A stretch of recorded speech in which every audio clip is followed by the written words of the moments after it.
All right, top of the evening to you. So, with respect to the last couple of videos we had where we discussed diving, specifically talking about scuba diving stuff, be it mask, fins, snorkels, and things like that, I wanted to follow up with you all on regulators, in particular, scuba regulators. Okay, so, one of the things that distinguish scuba diving from skin diving is obviously breathing underwater. Now, when you think about it, breathing underwater in itself is, it's kind of miraculous when it comes down to it.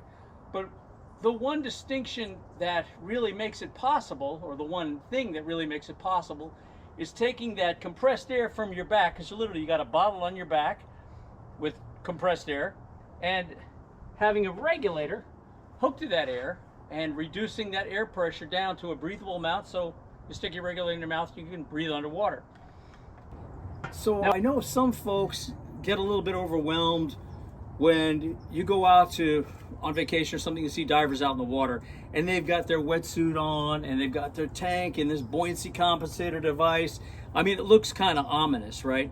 But really, when you get right down to it, it's skin diving with a tank and a regulator, okay, to get the air into you, and not much more than that. Yes, you do learn about your buoyancy, and you do learn about ultimately navigation underwater and how to handle yourself underwater, and that comes with time. Okay, you don't learn all that in one particular class. It takes a little bit of time, don't get it overnight, but it's not impossible to do. And I'm here to kind of take a little bit of that mystery away by talking about the regulators today. I'm not downplaying the fact that you need to get your scuba certification where you can learn a little bit more about the physiology of diving, okay? Because you don't want to get decompression sickness, you don't want to get the bends, and if you dive too deep on air, you don't want to get nitrogen narcosis. So there's all this physiological stuff that you need to learn about, and again, you'll learn that from your basic scuba class. So in the other video, I showed you the rebuild here for this DA Aquamaster. That was the DA Aquamaster. It's 1958. It's almost 70-year-old rig. 70 years. I mean, it's an antique for sure, but great regulator. Now, if you remember from that video, I discussed a little bit that it can be a challenge sometimes to breathe from this. Not hard, but there's a little bit of resistance, slight bit, compared to a modern regulator. So, again, it's old school, okay?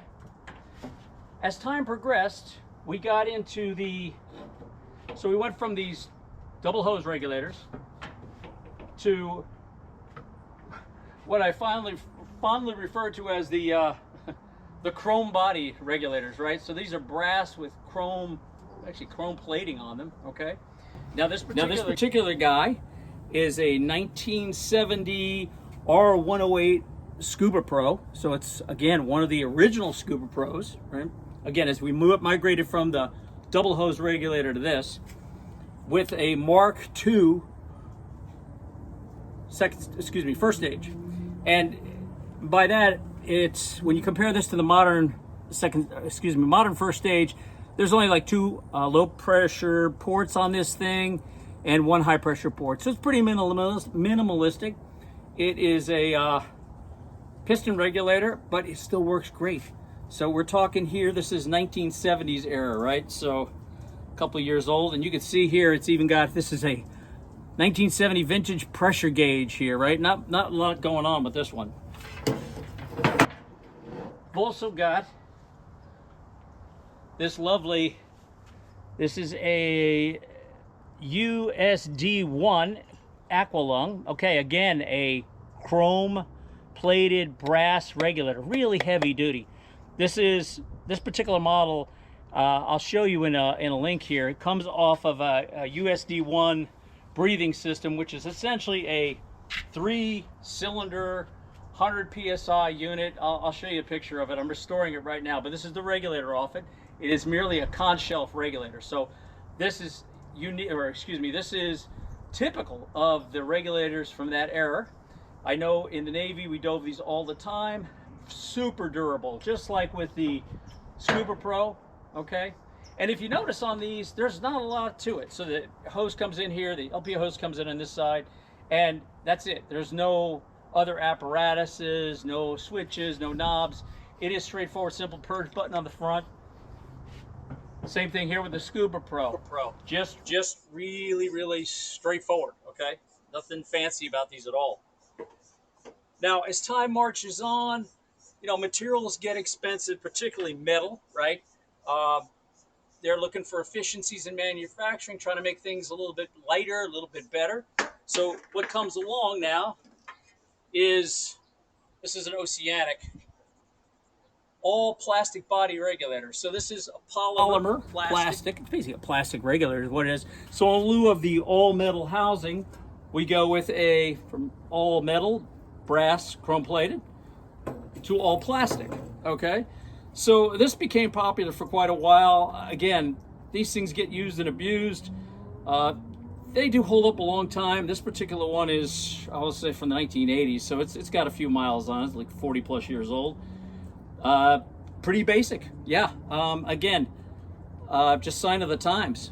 So getting into more modern times, and again, if you notice too, that's the other thing too. If you notice on this one, again, no pre-dive switches, no air adjustments. Again, just a straightforward regulator. Just breathe off it and that's it. And it works fine, okay? If you get one that works, okay? All right, and I'm advocating, if you do get a older model regulator, make sure you get it serviced by a qualified technician. Yeah, just don't go willy-nilly into it. Make sure it's serviced, okay? All right, so in the more of the modern era, so this unit here is, I don't know, about 5 years old here.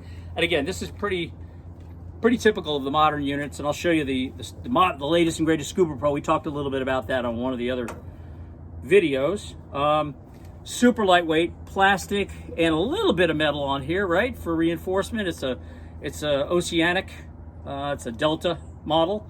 This particular one has an adjustment here, a breathing adjustment on this, and again, you can adjust the amount of flow that you want. Personal preferences, right? Again, like I mentioned earlier, with these ones that are non-adjustable, when they come out of the shop, it comes out at about 150, 130 PSI. That is really all you need, okay? It works just fine. Do you need an adjustment on all your regulator? Personal preference, okay? A lot of them come with them these days, just kind of standard, but if you do have one that doesn't, don't worry about it, all right? So adjustment knob here on the side where, again, you can adjust the amount of breathing resistance. This little knob right here. So you got it in your mouth, you're diving, okay, diving away, and you just want it to just hit that sweet spot, so just very little effort to inhale, and it works fine. All right. And I've got the old Octopus on here.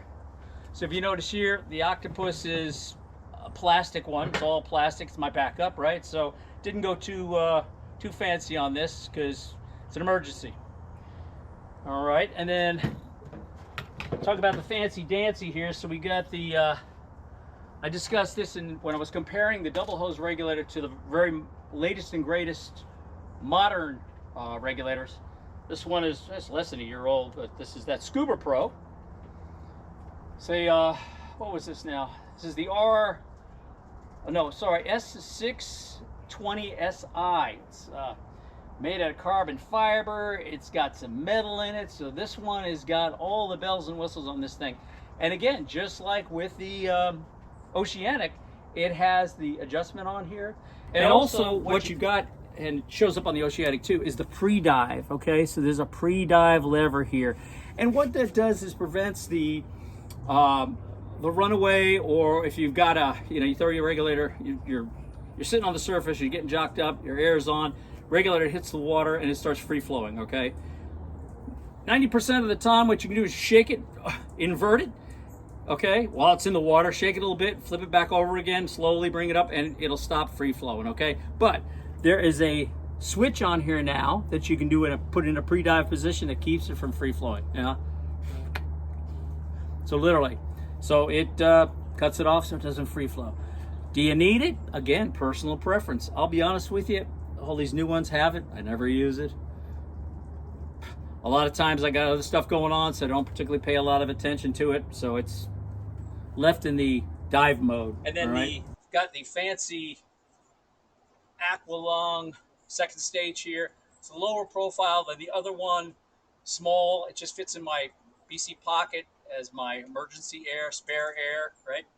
Octopus, we otherwise would call it, right? Yellow hose. So, all right.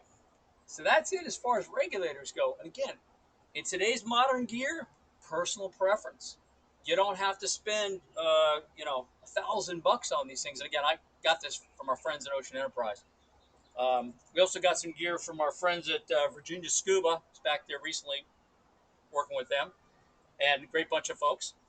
But yeah, you don't have to spend a buku bucks. You can buy a $200-300 regulator. I think you can probably get some even cheaper. They work just fine, particularly if you're just going recreational diving. If you're a specialty diver, you may want to spend a little bit more money.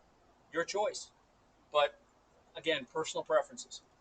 And the other thing I wanted to talk about the evolution of gauges. Okay, now you see a lot of divers typical of this. People got hoses on hoses, right? So on a coming off a first stage, you've got your primary regulator, you've got your console here, we've got a spare air, otherwise known as octopus, and you've got your BC power inflator, right? So over time, we started with, again, not to confuse everybody, because it all has a purpose, right? But in the very beginning, when we started diving, again, we just had the double hose regulator, no attachments in it. Again, no pressure gauge, no power inflator, nothing like that. Pretty straightforward, right? And then we moved on to the, with all my pieces and parts here, we moved on to the all plastic, right in front of me here, the all plastic body one with just a few ports on here. Again, simplified, right? Again, not a lot of extra hoses, no power inflator, nothing like that. Ultimately, you always want to know, hey, how much PSI do I have in here? I don't always want to reach down on my tank here because it's making noise or I'm having breathing resistance. Pull that lever down to get that extra 300-400 PSI so I can make my way to the surface, like on the double hose regulators. So it'd be nice to know how much pressure I've got. So now we go to the pressure gauge, right? Submersible pressure gauge. And that was kind of it, right? So that's not even a console, I'd say. You just had your submersible pressure gauge. In terms of how deep were you? Hey, I don't know. How deep were you? Well, we had looking for my other aid here. We had a wrist mount. This is a wrist depth gauge here. We wore a wrist depth gauge. I know in the Navy, this is what we had in the very beginning. Had a wrist depth gauge and a submersible pressure gauge. So wrist depth gauge literally went on your wrist. I got the strap wrapped around the console. But wore that on your wrist. And your submersible pressure gauge told you how much air you had in your tank, and you dove your Navy dive tables because you planned your dive and dived your plan, and that was it. That was your dive, right? But as time went on, we started getting a little more fancy, and we started going with larger, with what we call consoles, right? This is actually kind of a small one. You can see the size of this monster. It was pretty big. And this is an old Parkways one. It's got a submersible pressure gauge as well as a depth gauge on here. Okay, sucker still works, but a lot of times folks even went so far as to put a compass on there as well. So you can imagine back in the day we'd be diving and these things would be, you got it hanging off your back of your regulator, so it's hanging off your first stage, right? And you're kind of dragging it along sometimes because you're swimming and it's dangling down and it's bumping into stuff, and I don't know, it just got in the way a lot of times because they're pretty darn big. So an improvement over that has been, let me find my aids here, so has been the minimalistic trend of submersible pressure gauges. And of course, depth gauge, okay? All in a smaller console. You can just see the size difference. I mean, this is my hand. I mean, this is like literally twice the size of that. So you can see the size of these two. But yeah, that it's gotten pretty minimalistic. Do you need a lot of this stuff? I mean, again, it's informative to have it. I got to tell you, folks, I don't have it showing it with me, but my computer, my dive computer, which is basically a wristwatch, and you can get your dive computer also put into a console. But I wear a wristwatch. It's a Maris watch, and it's a submersible computer. So all of the information with regards to your depth, your time of dive, the depth, what the actual time is. Some of them even have a Bluetooth that runs to a transducer that sits on the back of your regulator, excuse me, back of your first stage, and will transmit the information for how much air is in your tank. So I mean, it's still really high tech. But again, it's a couple extra bucks. So do you need it? Again, personal preference. If you want to make that investment, that's fine. But you can start out slow by just getting a little, literally the little combo here with submersible pressure gauge and your depth gauge. Okay, not a lot, easy to do. Okay, or you can just put the pressure gauge. And again, if you've got a dive computer watch, and they're pretty cheap now. I gotta admit, I've seen them as cheap as 200 bucks. Splurge for that. And I think as an instructor, most instructors now are teaching the dive computers, right? Whether it's on a console or your wrist. So you can go that route as well too. So yeah, this is not a lot of memorization. You don't need the old dive tables, because pretty much the computers tell you your surface intervals between dives, again, length of dive, depth of dive, all that. So pretty handy. Anyway, well, like I said, I hope I dispelled some of the mystery behind these things we call regulators, right? And how they've changed over the years, but again, changed for the better, because just like anything, technology waits for no one. Material sciences get better, so we go from all metal to lightweight plastics, all plastic, to ultimately going with the super fancy composite metal. It's got a little titanium in it, so I mean, super lightweight. And again, what's nice about the modern era regulators is the mere fact that they're so light. When you carry it in your mouth like that, you hardly notice it. If you're on a longer dive and you're clamping onto this thing, it can be kind of a pain in the neck. After a while. Your mouth gets a little tired if you haven't been diving in a while. These guys are so lightweight, and of course the mouthpiece is conformed to your mouth, though. Great to dive with. So, all right, that said, I want to wish you all a good evening. And have a great one. Be sure to like and subscribe if you enjoy this content, and we'll put some more out later. So, bye for now.